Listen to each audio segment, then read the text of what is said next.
We went to the countryside for Qingming, the spring festival, the festival of sweeping the ancestors' graves. Here, said Linda, far away from the courts and the cabinets, you'll see some basic Confucianism in action.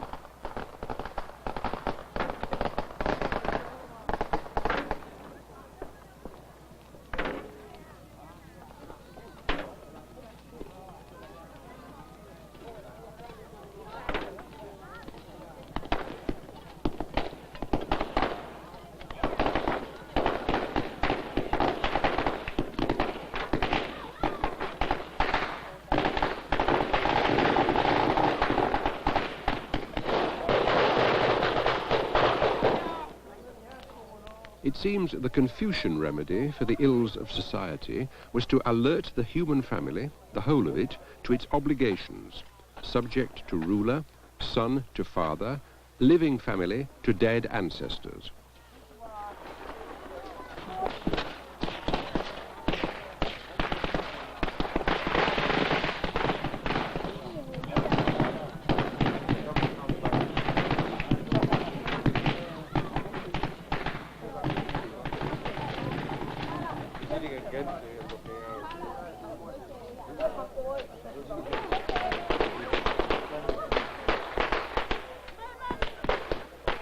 You're saying that it's important that everybody in the family, as far as possible, turns up at the grave sites on Qingming. Why does it matter to have them all there?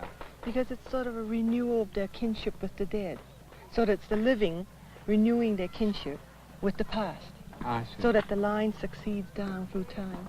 So that in a curious way, anybody, dying, can expect that at least once a year there will be an absolutely total family gathering. Yes. At their tomb to Right. pay respect.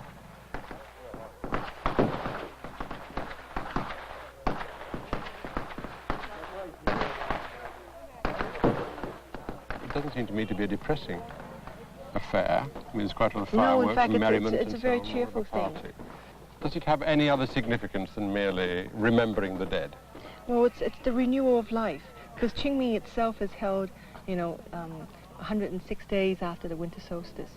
And that itself, the day itself, is the beginning of spring, the reawakening of the earth to summer, to the warmth, to the sun. And therefore it's the beginning of life again. And therefore it's the first outing also.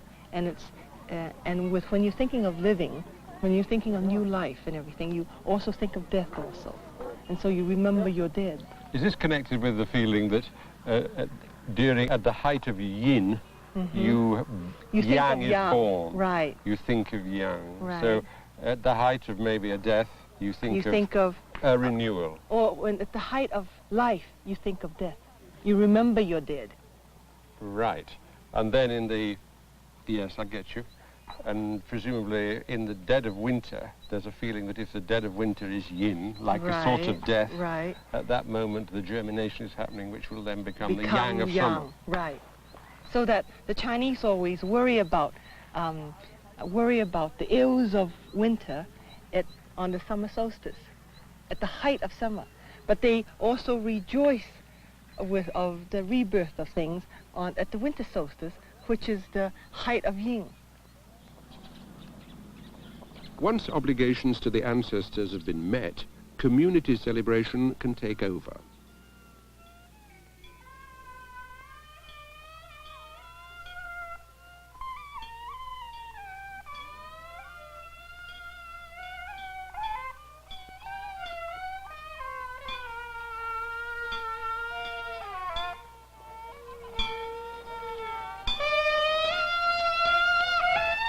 In the afternoon, there's to be an opera performance in the village. A deputation of officials goes to the tree shrine of the Tudigong, the earth god, to invite him to attend.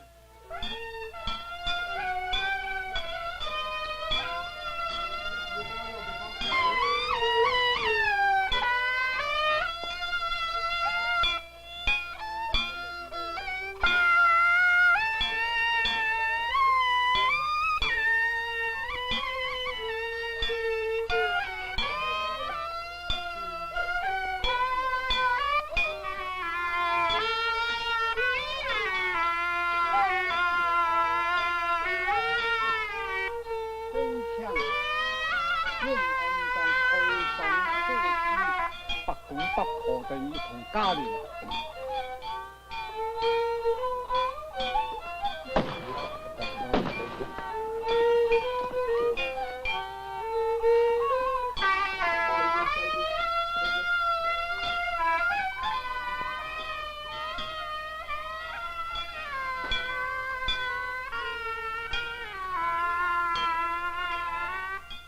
The Chudigum, rather like a Confucian official in former days, is reckoned to be under the canopy. In a way, it seems quaint to see a celestial policeman being taken to a musical afternoon. But I got a strong feeling of something quite else going on. A community saying, in their own way, till you're right with the earth, nothing can prosper, and there's nothing to celebrate.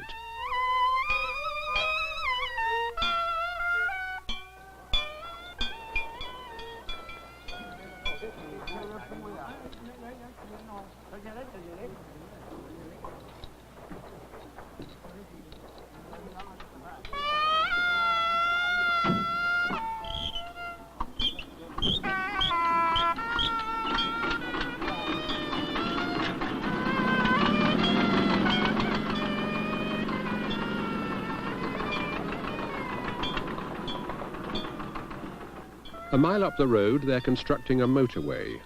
There's great pressure in Taiwan to expand the economy. The young ride motorbikes. They don't learn to play old instruments. I wonder how long this wise, gentle ritual can last.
The truck had done its rounds, and all the local earth gods had assembled and been shown to their seats.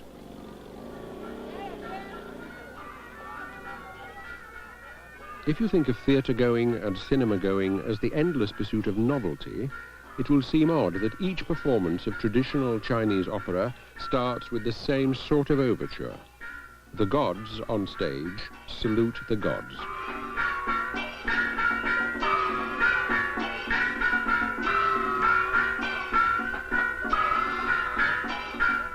First to appear, the god of prosperity.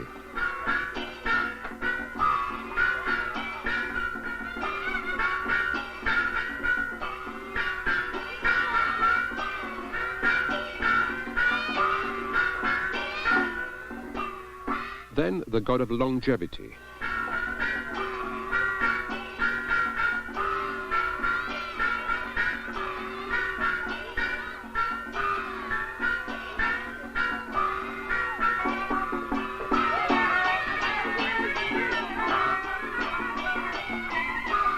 Now all three, prosperity, longevity, and posterity.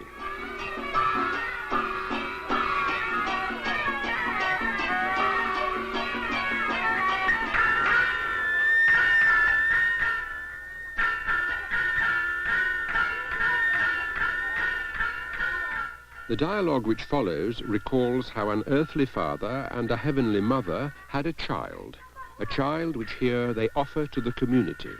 The child is art.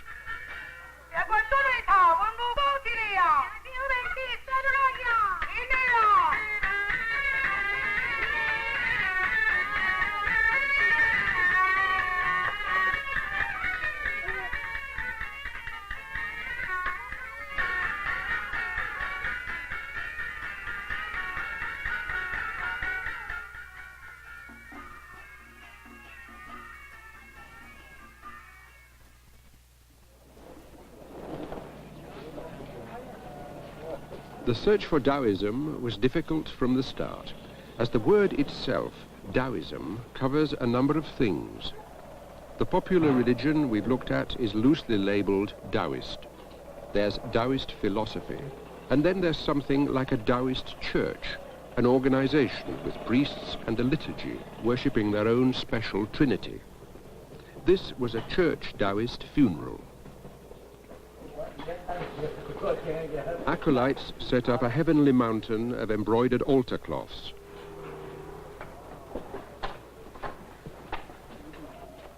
A Taoist priest doesn't have a parish or a parish church. When you hire him, you hire his vestments, his men, his musicians, and his expertise. This is the funeral of a grandmother. It spreads over 49 days. Tomorrow she'll be buried.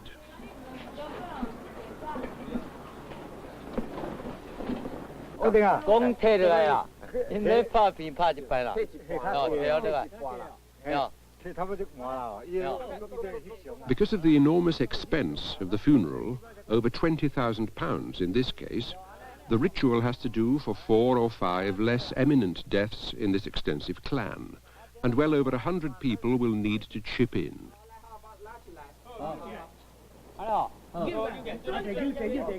After death, the grandmother is expected to live in a style she certainly couldn't afford in life. This is her new mansion, lovingly moulded in paper. After the funeral, it will be burnt.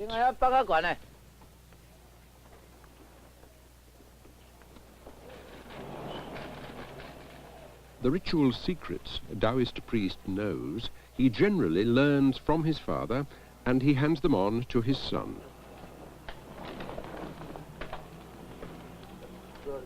It's not thought necessary for anyone not in the family to show signs of grief. That's the work of the close relatives, the mourners.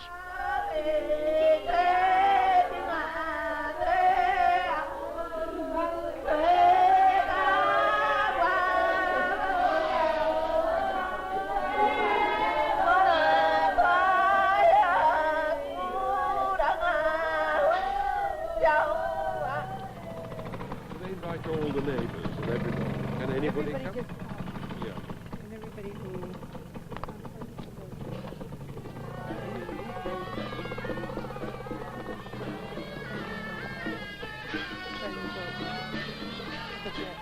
Yeah.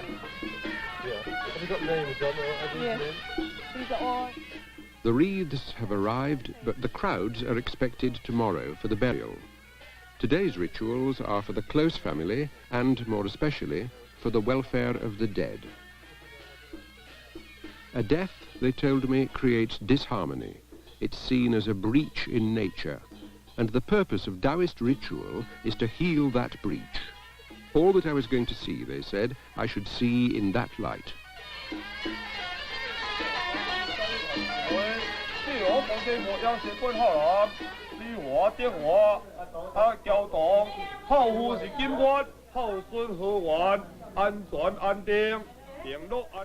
At this moment in the funeral drama, the soul is waiting in limbo, in need of a writ of pardon, so that it can better itself in the afterlife. The priest, as a celestial bureaucrat, has obtained this release, and the journey that's about to unfold is the ritual dispatch of a horseman, carrying the dead woman's pardon down to the lords of hell.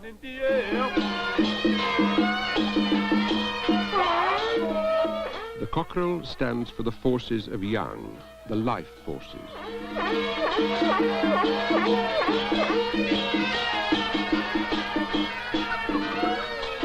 The duck stands for the forces of Yin, the death forces. Having taken part in the ritual, the birds are never slaughtered. They die a natural death.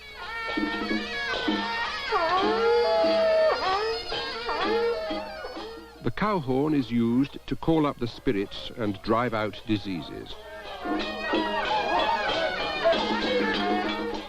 On the altar, the priest has concocted a medicine, an elixir of immortality, and it's given to the effigies of the dead.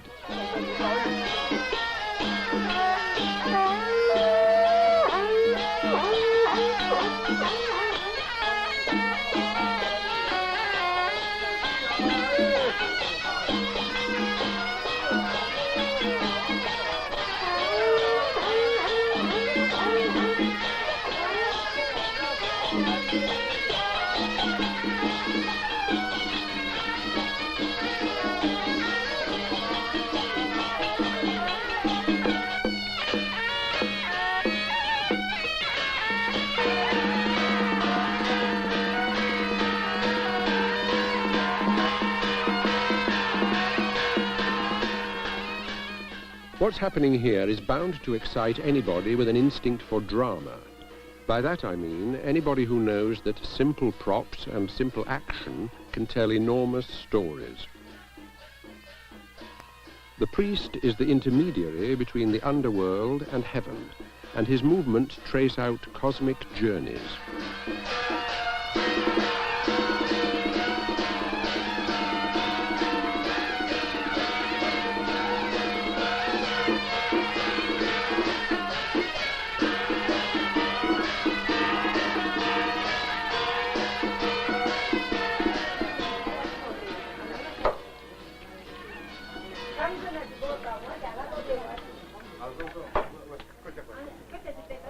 As the ceremony unfolds, the acolytes shed their ritual vestments and become acrobats.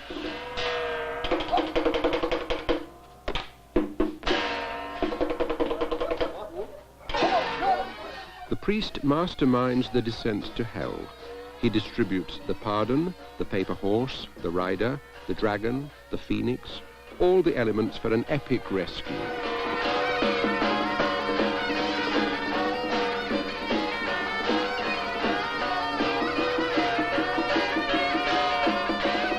The descent to hell is a series of somersaults down from an altar.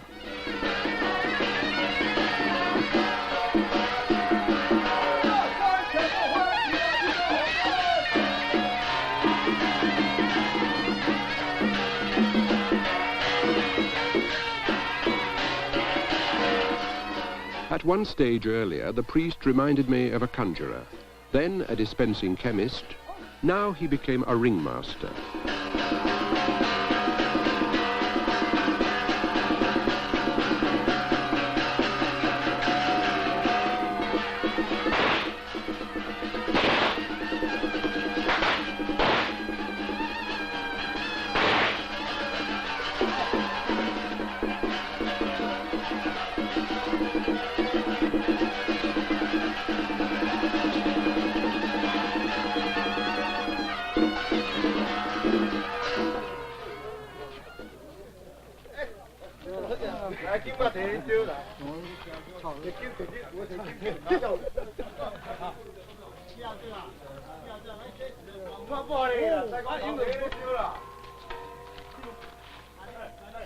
Flanked by the phoenix and the dragon, a yin bird and a yang beast, the envoy receives his commission.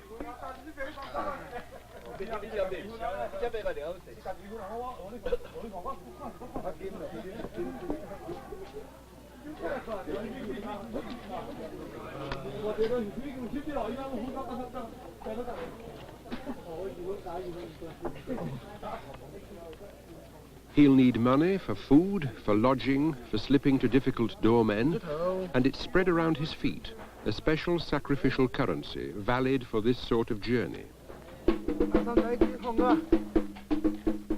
On his back is the writ of pardon, which the exiled soul is waiting for.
The funeral cortege next day had the air of a carnival. Two rival bands and an extraordinary group of traditional performers called the Enticers.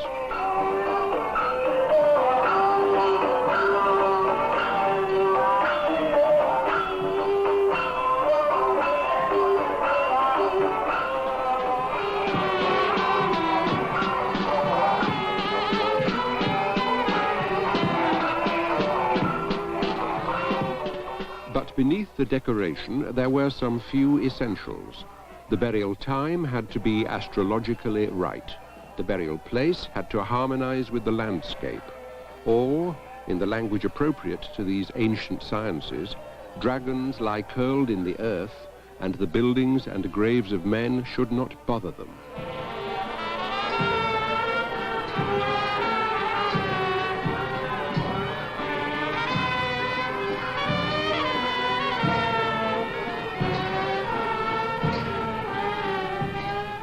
All right, that was a Taoist ritual, but what is the Tao?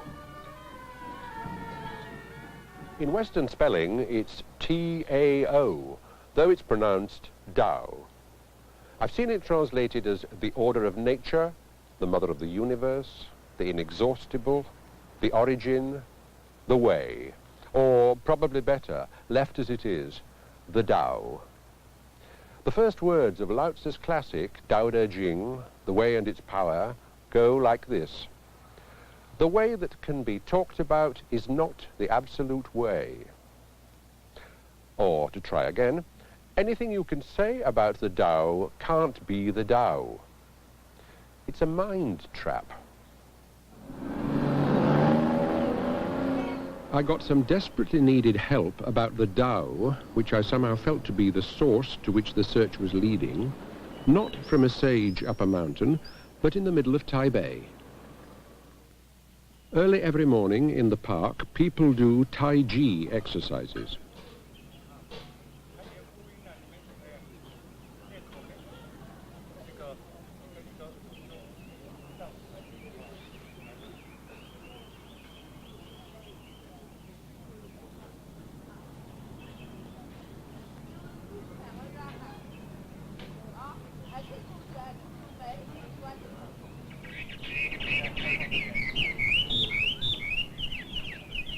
As the Tai Chi master began his exercise, Linda guided me. In the beginning is the Tao. The Tao gives rise to a field of possibilities. Linda called it a state of chaos. Out of the chaos comes the first movement, the birth of the Yang, balanced by a complementary settling, the birth of the Yin.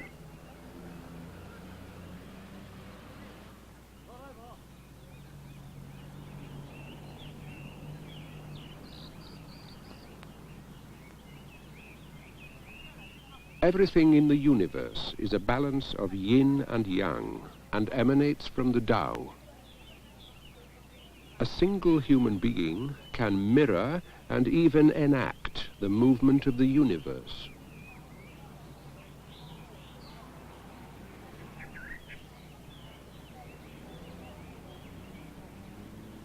A thought behind this exercise seems to be that attention to this movement of yin and yang can lead beyond differences and back to the source. Taoists speak of becoming immortal, slipping the shackles of time. The name of the great sage Lao Tzu means literally old man. It can also mean old baby.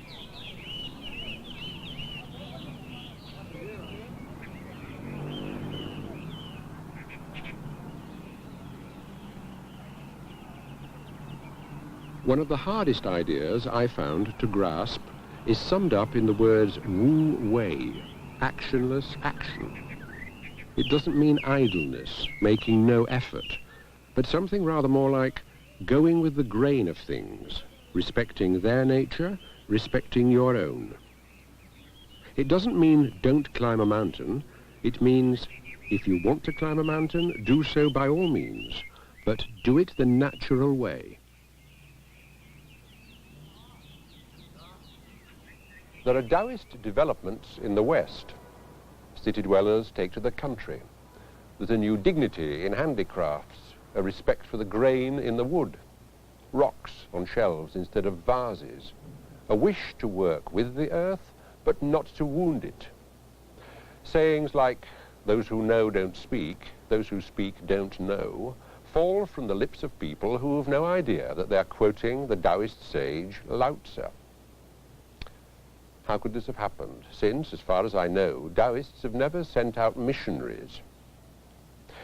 Is it that there are about 40 English translations of Lao Tzu's classic Tao Te Ching? Is it that Taoism laid its eggs in Chinese Buddhism and was carried first to Japan as Zen and then to the United States and Europe, where it hatched? Or is Taoism another name for a natural and universal wisdom that will always make itself felt when societies become too mechanical, too exploitive, too cut off from their roots?